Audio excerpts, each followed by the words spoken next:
السلام علیکم اسٹوڈنٹس، آج ہم بات کریں گے ہماری غزل نمبر 4 9th کلاس میں غزل نمبر 4 آخری غزل ہے۔ غزل نمبر 2 وہ ہماری سلیبس کا حصہ نہیں رہا 2026 کے اسٹوڈنٹس کے لیے۔ اب ہم بات کریں گے غزل نمبر 4 کی، پیر فنا سید کی۔ کاش طوفان میں سفینے کو اتارا ہوتا، ڈوب جاتا بھی تو موجوں نے ابھارا ہوتا۔ سب سے پہلے آپ کیا کریں گے، اس شعر کو دیکھیں گے، یہ شعر کس شاعر کا ہے، پھر اس کا حوالہ لکھیں گے، حوالہ متن صنف سخن غزل، اور یہاں یہ شعر شاعرہ کا ہے، شاعرہ پروین فنا سید، ماخذ کیا ہے، کلیات پیر فنا سید۔ ٹھیک ہے، پہلے شعر کے حوالے سے ہم اس کا مفہوم لکھیں گے۔ کاش طوفان میں سفینے کو اتارا ہوتا، سفینہ کہتے ہیں کشتی کو، ٹھیک ہے، سفینے سے مراد کشتی، اپنی کشتی کو موجوں کے سپرد کر دیا کیونکہ اب وہی اس کو بچا سکتی ہیں۔ آگے ہم اس کی تشریح کی طرف چلیں گے۔ تشریح شروع کرنے سے پہلے آپ کو یہ بتا دوں، جب آپ نے تشریح کو شروع کرنا ہے تو آپ نے شاعر یا یہاں ہم شاعرہ کی بات کریں گے، اس کا آپ نے تھوڑا سا تعارف، اس کے کلام کا تعارف آپ نے لازمی لکھنا ہے۔ پروین فنا سید کو مصوری اور موسیقی سے بھی دلچسپی تھی۔ انہوں نے ابتدا میں جو اصطلاح لی وہ ادا جعفری سے لی اور فیض احمد فیض سے لی، اسی طرح دونوں کا اثر رنگ ان کی شاعری میں موجود ہے۔ ان کے ہاں ایک طرف تو زمانے کا دکھ ہے اور دوسری طرف یہ مشکلات کا سامنا کرتے ہوئے آگے بڑھنے کا ولولہ پایا جاتا ہے ان کی شاعری میں۔ تو پہلے شعر کی بات کرتے ہیں۔ کاش طوفان میں سفینے کو اتارا ہوتا، ڈوب جاتا بھی تو موجوں نے ابھارا ہوتا۔ جو زندگی انسان کی وہ خوشگوار اور ناخوشگوار حالات سے عبارت ہے۔ اچھے اور برے دونوں انسان کی زندگی کو حالات کا سامنا کرنا پڑتا ہے۔ دنیا میں شاید ہی کوئی ایسا شخص ہو جس کو حالات کا سامنا نہ کرنا پڑے، یا کوئی خوش قسمت شخص ہو جو ساری زندگی عیاشیوں اور خوشیوں میں گزارتا ہو۔ لیکن زندگی ہے چونکہ اس میں اونچ نیچ، اتاؤ چڑھاؤ آتا رہتا ہے۔ اس شاعری میں جو پروین نے مشکلات کا لفظ استعمال کیا، یہ طوفان اور کشتی کا لفظ استعمال کیا ہے، وہ انسان کی مشکلات کی علامت ہے۔ ان مشکلات سے ہی نپٹنا ہی اصل فن ہے۔ تو اس شعر میں بھی وہ انسان کو مشکلات سے نپٹنے کا درس دیتی ہیں۔ کچھ لوگ تو ہمت اور حوصلہ کر کے آگے نکل جاتے ہیں، لیکن کچھ جو ہیں وہ ایک چھوٹے سے کنکر کو پہاڑ کی مانند سمجھ لیتے ہیں اور وہیں ڈر جاتے ہیں اور اسے ہی اپنی قسمت سمجھتے ہیں۔ لیکن پروین بالکل بھی ایسی شاعرہ نہیں ہے۔ ان کی شاعری میں جا بجا آپ کو جوش، جذبہ اور ولولہ دیکھنے کو ملتا ہے۔ اگر آپ اچھا سوچیں گے تو آپ کے لیے اچھا ہی ہوگا، اگر آپ برا سوچیں گے تو آپ کے لیے برا ہی ہوگا۔ اگر جو گھڑ سوار ہے وہ بلند حوصلہ ہار جائے تو گھوڑا جو ہے وہ مزید نہیں دوڑ سکتا۔ میدان جو ہے اگر چاروں طرف آپ کا ہے تو آپ نے گھوڑے کو اس قدر دوڑانا ہے کہ آپ نے ہمت نہیں ہارنی اور جیت جانا ہے۔ جنہیں اپنے جیتنے کا یقین ہوتا ہے وہ اپنی منزلوں کو پا سکتے ہیں۔ تو یہی وہ اپنی اس شعر میں پروین بیان کرتی ہیں۔ اس کے حوالے سے دو حوالے کے شعر ہیں۔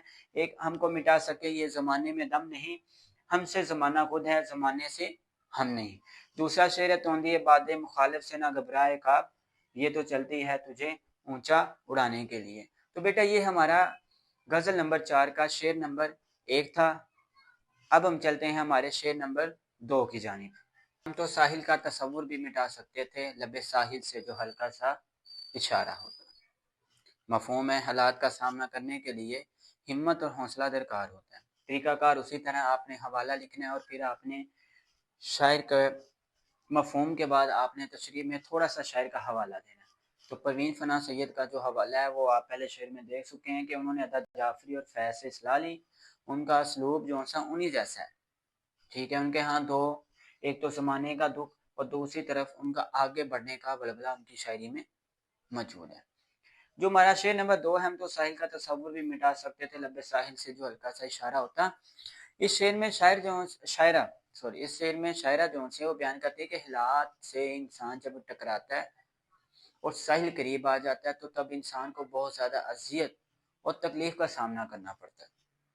جب ساحل قریب آ کے دور چلا جائے تو انسان حوصلہ آ جاتا ہے۔ کامیابی کے قریب پہنچتے ہوئے جب وہ ناکامی کا منہ دیکھتا ہے تو وہ تب اپنی اس کا حوصلہ پست ہو جاتا ہے۔ یہ بالکل مثال ایسے ہیں کہ انسان کو وہاں سے دکھ ملتے ہیں جہاں سے اس کو اس کی توقع بھی نہ ہو۔ نہ وہ توقع کر رہا ہو کہ یہ شخص ہمیں فلاں شخص یا اپنے ہی انسان کو دکھ دیں گے، تو تب انسان گہری تکلیف کے احساس کو محسوس کرتا ہے۔ انسان زندگی میں ہر ایک سے لڑ سکتا ہے، لیکن جب اپنوں سے بے رخی اس کے لیے منزل کا درجہ رکھتی ہو تو وہ ہاتھ آ کے دور چلے جائیں گے۔ ٹھیک ہے، تو اس کا بھی ایک حوالے کے ساتھ دنیا بھی پیش آئی بہت بے رخی کے ساتھ، ہم بھی زخم کھائیں بہت سادگی کے ساتھ۔ انسان ہمیشہ اپنے اندر کی جنگ لڑ رہا ہوتا ہے۔ جتنا انسان مضبوط اور اعصاب کا مالک ہوگا اتنا ہی وہ حالات کے ساتھ مضبوط طریقے سے سامنا کرے گا۔ بہت زیادہ پریشان حال لوگ خواہ مخواہ کی پریشانیوں کی وجہ سے ہاتھ آئی ہوئی منزل کو گنوا دیتے ہیں، لیکن اگر جو حوصلہ عالی ہو اور باصلاحیت لوگوں سے ان کا سامنا ہو تو وہ منزلوں کو کامیابی کے ساتھ جیت لیتے ہیں۔ انسان کو ہمیشہ حالات کا مقابلہ رہا ہے۔ انسان جیسا بھی ہو، دنیا کی جس سٹیج پر ہو، اس کو حالات کا مقابلہ ہوتا ہے اور وہ اپنے آپ کو آمادہ تیار رکھتا ہے۔ لیکن اگر کسی سہارا دینے والے کی طرف سے سہارا چھوٹ جائے تو وہ انسان وہاں بے بس ہو جاتا ہے۔ تو پروین کی جو غزلیں ہیں ان غزلوں میں زمانے کے دکھ کے ساتھ آگے بڑھنے کا جو جوش ہے وہ آپ اس کی شاعری میں واضح طور پر دیکھ سکتے ہیں۔ بیٹا یہ ہمارا شعر نمبر 2 تھا۔ اب ہم چلتے ہیں ہمارے شعر نمبر 3 کی جانب۔ شعر نمبر 3: تم ہی واقف نہ تھے عذاب جفا سے، ورنہ ہم نے ہر ظلم کو ہنس ہنس کے سہارا ہوتا۔ اے محبوب، اگر تو عذاب جفا سے آشنا ہوتا تو تیرا ہر ظلم برداشت کرتے۔ یہ شعر پروین فنان سید کا ایک ادا پر واقف ہے۔ کسی بھی محکمے یا کسی بھی جگہ پر آپ چلے جائیں یا کوئی بھی رشتہ دار ہو یا کوئی بھی دنیا کا معاملہ ہو، وہ ایک اداب کے ترازو میں رکھا جاتا ہے۔ ٹھیک ہے، یہ شعر بھی اداب کے ترازو پر ہی رکھا گیا، چاہے وفا ہو چاہے جفا ہو، اس کا کوئی طریقہ کار ہوتا ہے، اس کا کوئی آداب ہوتے ہیں۔ پروین فنان سید اس شعر میں درد و غلم کا فلسفہ بیان کرتی ہیں۔ اردو شاعری میں محبوب کا کردار ایک ظالم بیان کیا گیا ہے، جو اس بات سے لطف اندوز ہوتا ہے کہ عاشق کی طرف سے دی گئی جتنی بھی تکالیف ہیں بدولت تڑپ، لیکن آگے سے کوئی شکوہ گلوہ نہیں کرتا محب، اور نہ ہی کسی قسم کا احتجاج کرتا ہے۔ یہ بھی بات محبت کے آداب میں ہے۔ عشاق محبوب کے آداب سے ملنے والی جتنی بھی اذیت ہوتی ہے اس کو ہنس کر برداشت کر لیتا ہے۔ یہاں ایک ساگر صدیقی کا شعر یاد آ جاتا ہے: اے آداب محبت کے تقاضے ساگر، اے آداب محبت کے تقاضے ساگر، لب ہلے اور شکایات نے دم توڑ دیا۔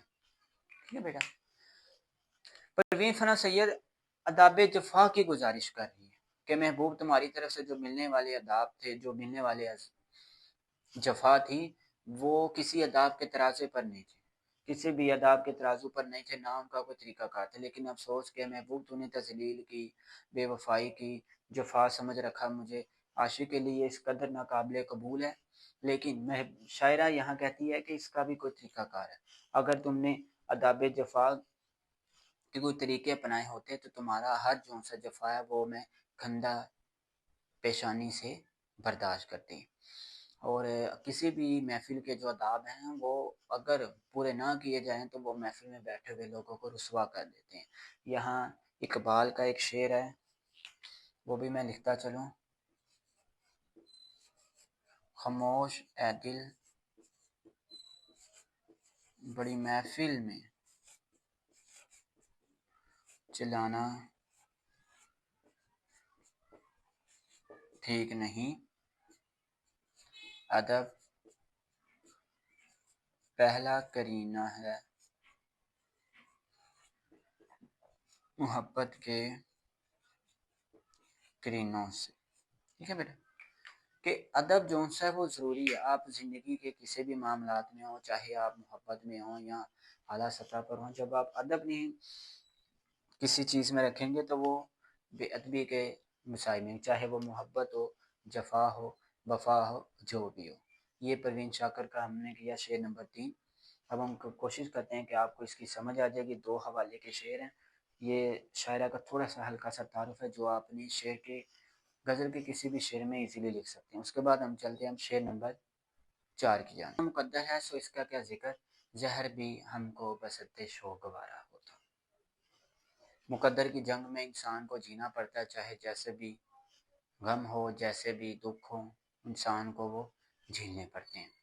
اس شعر میں شاعرہ شاکر نے پروین فنا سید مقدر کے فلسفے کو بیان کرتی ہے کہ انسان جس معاملے میں بھی ہو بے بس ہے، وہ اس کا مقدر ہے، یہ اس کی جنگ ہے جو کبھی بھی انسان نہیں جیت سکتا۔ انسانی زندگی دکھ تکلیف مصائب سے عبارت ہے، اس کا ذکر قرآن میں بھی ہے کہ ہم نے انسان کو مشقت والا پیدا کر دیا۔ عقل مند دانا شخص زندگی کے ہر فیصلے کو اپنا مقدر سمجھ کر قبول کرتا ہے، تو اس کی زندگی کافی تکلیف سے محفوظ ہو جاتی ہے، وہ اس کے لیے لاہل عمل تیار کر لیتا ہے۔ امیر غریب کا جھگڑا، تندرستی بیماری کا مسئلہ، کالے گورے کو رنگ کی اذیت، لمبا قد چھوٹے قد کے مسائل، کند ذہن خوبصورت بدصورت، یہ سارے مسائل انسانی زندگی کے دائرہ کار میں نہیں آتے، یہ اللہ کی بنائی ہوئی تکلیف۔ اگر اسی کو انسان اپنا مقدر سمجھ کے آگے چلے تو انسان کئی مصیبتوں سے، کئی مصائب سے دور ہٹ جائے گا۔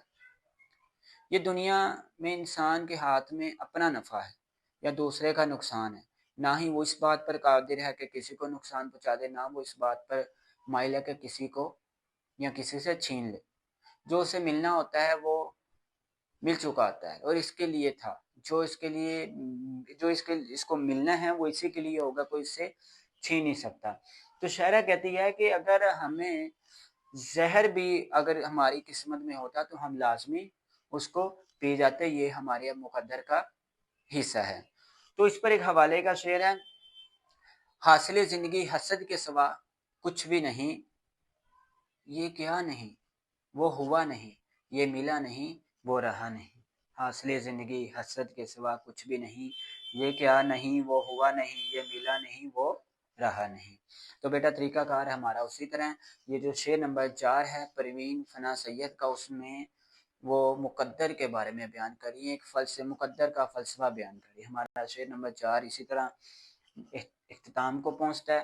اب ہم کو چلتے ہیں جی۔ باغباں تیری عنایت کا بھرم کیوں کھولتا، ایک بھی پھول جو گلشن میں ہمارا ہوتا۔ مفہوم ہماری مفلسی نے باغباں کی عنایت کے بھرم کو کھول دیا۔ یہ شعر شاعرہ کے ہاں شکایت بڑا ایک انداز اختیار کرتا ہے کہ ہم نے اپنی مفلسی بے بسی کا بھرم رکھا ہوا تھا، ہماری زبان نے کبھی شکوہ نہیں سنا تھا، لیکن ہمارے حالات واقعات دیکھ کر لوگوں نے ہماری حیثیت کا اندازہ لگا لیا۔ اس پر ایک شعر بنتا ہے، ہم نے اپنی مفلسی کا اس طرح رکھا بھرم، رابطے کم کر دیے مغرور کہلانے لگے۔ ہم نے اپنی مفلسی کا اس طرح رکھا بھرم، رابطے کم کر دیے مغرور کہلانے لگے۔ ٹھیک ہے بیٹا، انداز ہمارا تشریح کرنے کا اسی طرح ہے کہ سب سے پہلے ہم شاعر کا حوالہ دیں گے، غزل کا مفہوم لکھیں گے، تشریح میں شروع میں شاعرہ کا تھوڑا سا ایک تعارف کر دیں گے، اس کے بعد ہم بیان کریں گے کہ اس شعر میں شاعر کیا کہتے ہیں یا شاعرہ کیا کہتی ہے۔ جس طرح یہاں لکھ دیں گے، اس شعر میں شاعرہ بیان کرتی ہے کہ اس کائنات میں رب کی رحمت سے کوئی محروم نہیں۔ ہاں انسان جب اپنے حالات کا مقابلہ اس کے ساتھ کرتا ہے تو اس کے دل کو چوٹ ضرور پہنچتی ہے، لیکن رب کا خصوصی نام اسی بندے پر ہے جو صبر شکر سے اللہ تعالیٰ کے سامنے عرض کرتا رہے، اس کے سامنے جھکتا رہے۔ ہاں اگر وہ دنیا کی مخلوقات کے سامنے جھکے گا تو وہ شرمندہ ہوگا۔ اسی طرح شاعرہ بھی بیان کرتی ہے کہ ہم نے اپنی غربت کا، اپنی مفلسی کا ایک بھرم چھپا کر رکھا ہوا تھا، کسی کو نہیں بتایا تھا کہ ہم کون تھے، کیسے تھے، کیا تھے، لیکن ہمارے حالات نے ہمارے تمام واقعات کو سامنے رکھ دیا۔